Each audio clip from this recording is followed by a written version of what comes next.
Hi there everybody, and welcome to another video. On today's video I have this Passat, Volkswagen Passat FSI, the 2006 model. On today's video I'm gonna be changing the oil and the oil filter. I'm also gonna check the coolant level and antifreeze percentage, and I'm also going to top up some screen wash fluid. So to start with, we're just going to have a quick look at the manual to see the engine capacity on this model.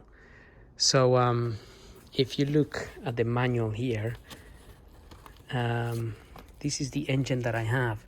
So you need to check your manual accordingly depending on what engine you have. But you can check this information on your logbook, on your or owner's manual where you bought the car. But basically, so these two engines here, this one here and this one here, are pretty much the same. They look the same, they have the same layout. However, this is a four-wheel drive, and this is not a four-wheel drive. So I have the non-four-wheel drive, and it takes, so if we look at the capacities here, it says engine oil with filter change approximately 5.3 liters, and the other one, the four-wheel drive, also takes around 5.3 liters. So anyway, and then you have other engines. So you have this one here, but you can see the layout is completely different. That might be something like a 1.4 or a different size engine. So different engine capacities, like that one is 4.6. Then you have another one, and then you have the diesel versions and whatnot. But I'm not going to concentrate on that. I'm concentrating on the one that I have. So as we established, 5.3 liters with an oil filter change. So now we can close our manual. That is in the technical data, by the way, part 3.3 of this manual. I have my oil.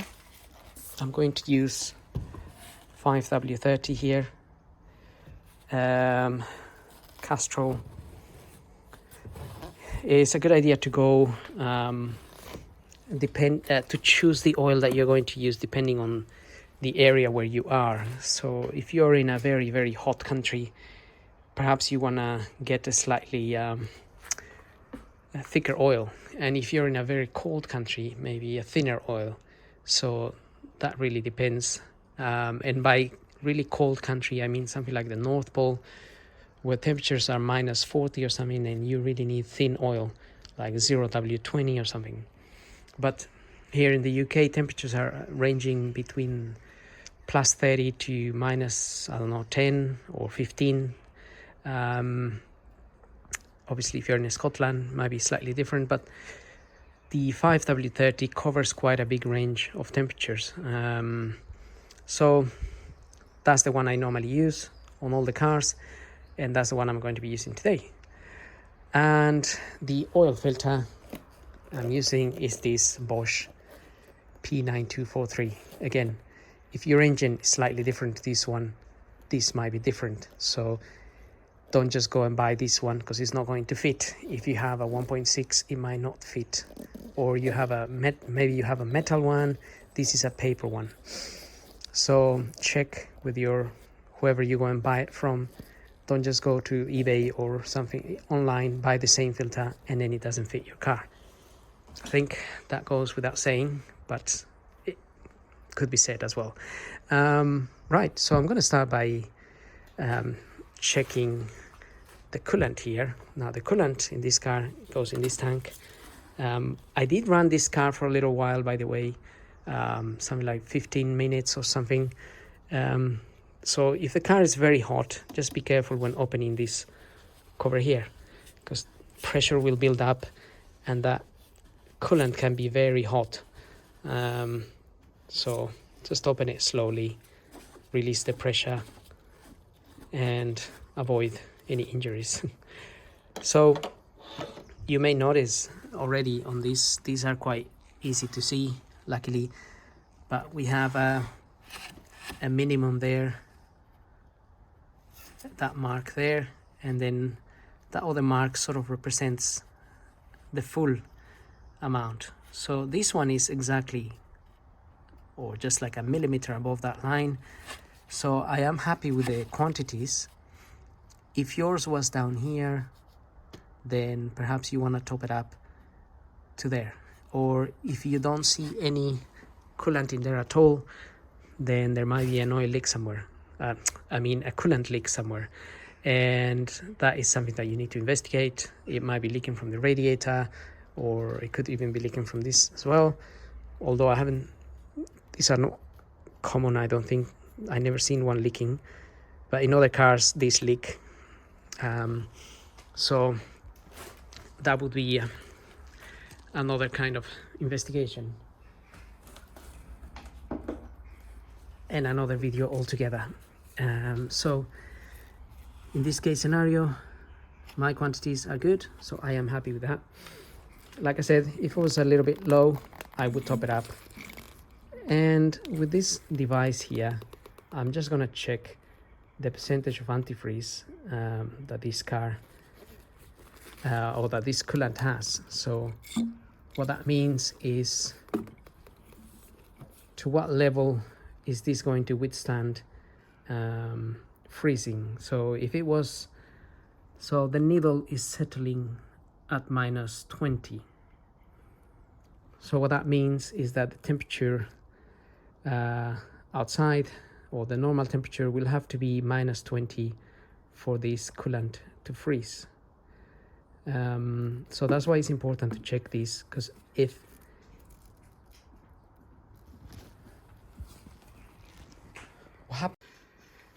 so as I was saying, if you only had water in here, you wouldn't have any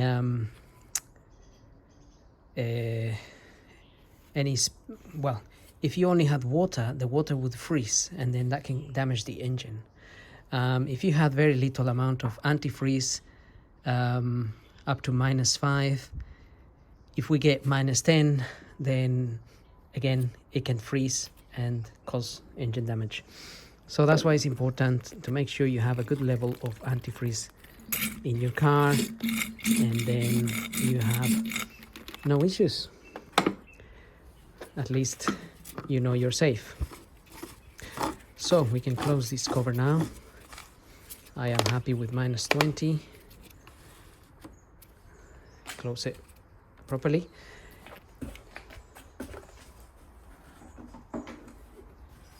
And the next thing is, I already topped up my screen wash fluid.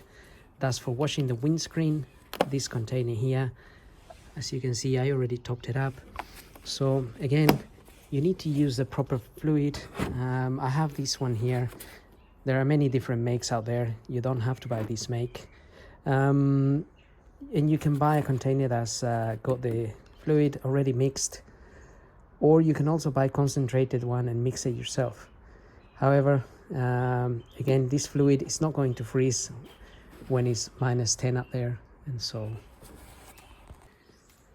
you're not going to have any issues with washing your windscreen, because what normally happens is people top this up with just water, and then if it's just water in there, it will freeze and it's not going to come out when you need it the most. Snowy day, -10, you're driving the motorway and it doesn't come out because it's frozen. So make sure you have the proper fluid in there, and that is going to be okay. If you also mix it with washing up liquid or something like that, it doesn't do the job properly. It also freezes, or it becomes like jelly. It just doesn't work.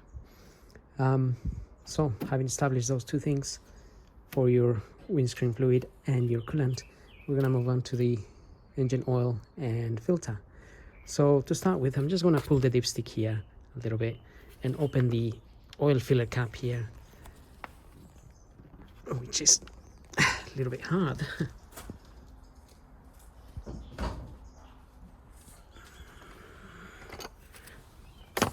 Right, I'm gonna leave this sitting here like so, and this is just to allow some air into the system while we drain the oil from underneath. As I said, I warmed up the engine as well, and that helps the oil come out a little bit faster. So now I'm gonna get the car up, we're gonna drain it, and we're gonna change the filter from underneath. So you're gonna need to remove this cover, which I already have it there hanging, which is held in by some T20 Torx screws. And just remove the screws. There's 3, 6, I think there's around 7, because there's one in the center there. And remove that cover. And once you remove that cover, you're not going to find that, because this is something I dropped earlier. Here's our filter, and here's the sun plug bolt. That's a 17, or I think it's a 19 mil. So with a 19 mil socket, you wanna open this sun plug bolt here, and also make sure you have an oil pan to catch the oil that's going to come out of here. Right, that shouldn't be too tight, but sometimes they can be. Anyway, just get this out, and just remember, if the engine's been running for a while, the oil can be really hot, so just be aware of that. Don't burn yourself.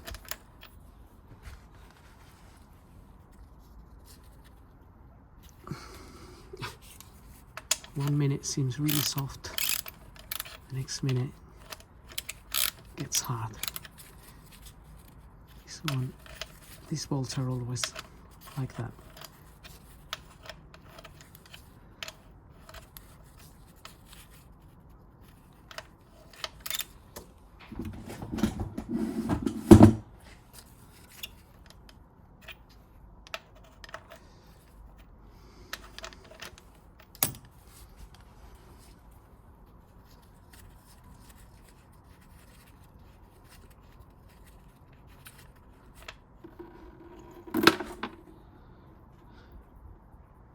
Okay, gonna let that drain. While that is draining, we can tackle the filter. As we already saw, the filter is sitting here. This little cover will be there. It will be screwed on there. Just need to unscrew it and remove it. There is a nipple there. I think you can push it or pull it, and it drains the oil. But I'm just gonna get a socket in here, I think, and take this out. Some oil will drip from the side. So with a 36mm socket, you're going to remove this filter. I already loosened it, so I can just take it out. You might get some oil dripping out of there, so just be aware of that. Make sure you have your oil pan underneath.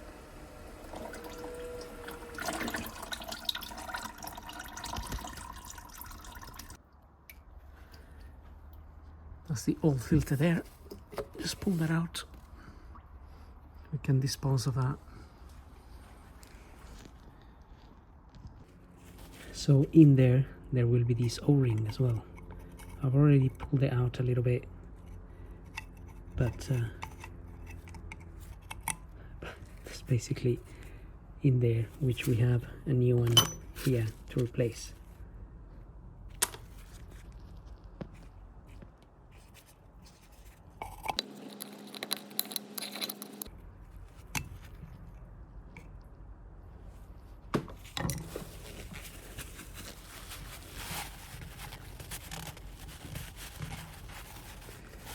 And that's it.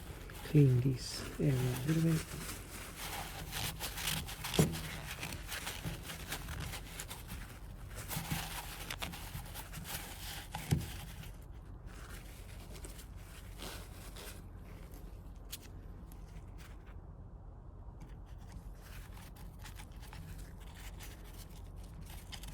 Get a new oil in there.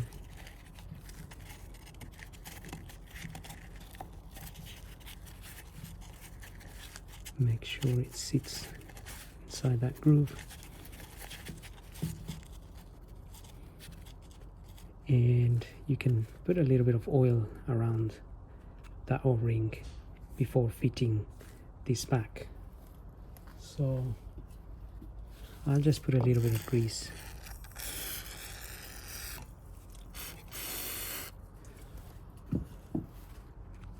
Get your filter in there.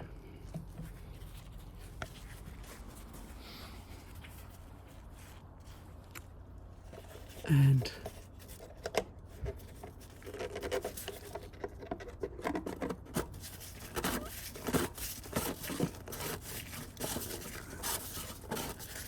we can refit that.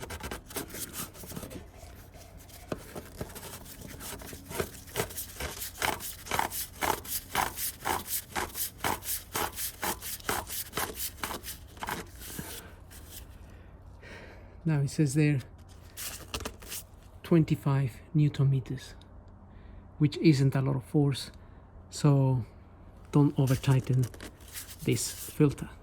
If you have a torque wrench, use your torque wrench. If not, you can close it by hand and give it just a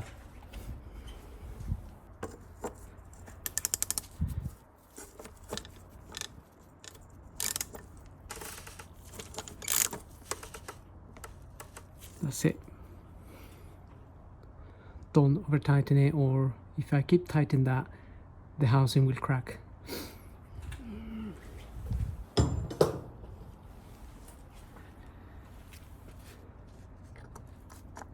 And get that little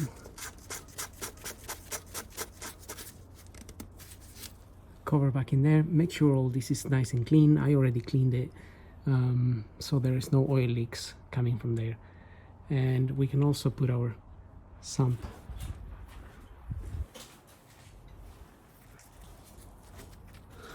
plug bolt back in there. I got a new copper washer in there. And again, don't over tighten that.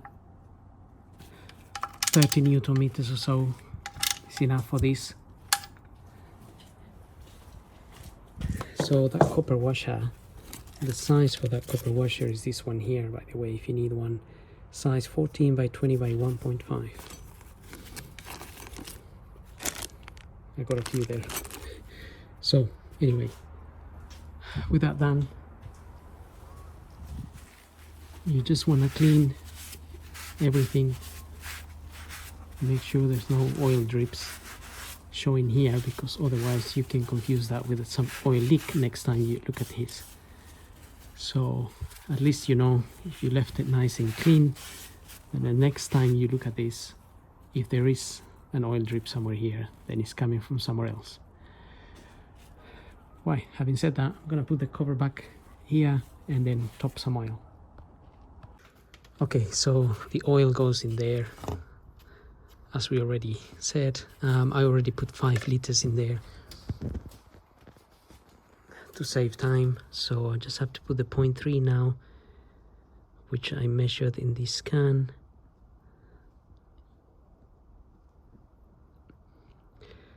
So this is the 300 ml to finish off, and we can close this up.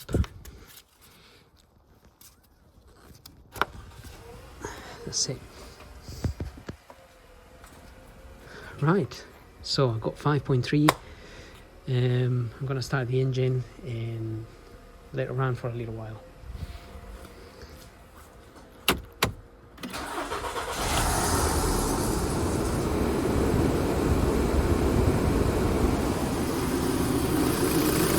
May sound a little bit loud when you start the first time after changing the oil, because all that oil has to run through the system.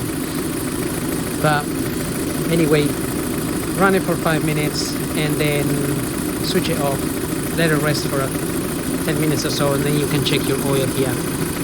It's going to have a minimum and a maximum mark, and you want to be somewhere around the max, and that would be good. So having said that, I hope this video helps. Don't forget to subscribe. We'll see you on the next video, which will be how to reset the service interval. Thank you for watching.